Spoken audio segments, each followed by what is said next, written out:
Mga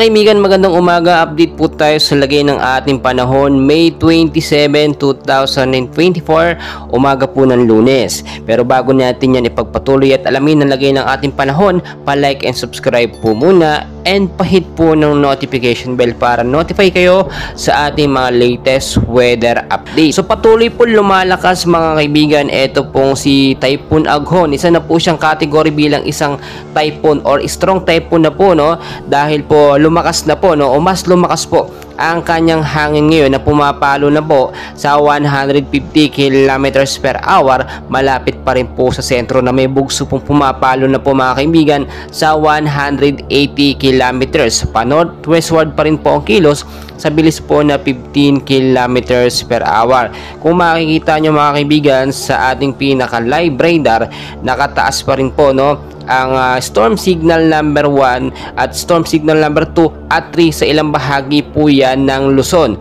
Dito po sa area mga kaibigan, no, ng Polillo Island, nakataas po dito ang storm signal number 2. Sa area po mga kaibigan ng Aurora, Northern Central portion of Quezon, Rail General Nakar, Infanta, Mauban, Calawag, Perez, Alabat, Quezon at ilang bahagi po ng northern portion ng Camarines Norte.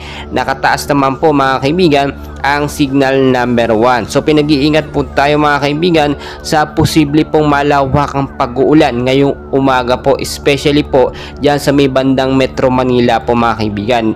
Posible din pong pumalo, no, from signal number 3 to signal number 4, depende po kung mas lalakas pa nga po etong si Bagyong Aghon. And as you can see mga kaibigan, sa ating pinaka live radar, pumapalo na po ito sa 150 kilometers per hour. Pero wag po kayong mag-alala dahil posible na po itong lumabas, no, bukas po at sa mga susunod na araw, no, posibleng nakalabas na po ito ng Philippine Area of responsibility natin. So hindi na po natin dapat ito alalahanin kung ito po yung maging super typhoon man mga kaibigan, nasa labas na po ito ng PAR.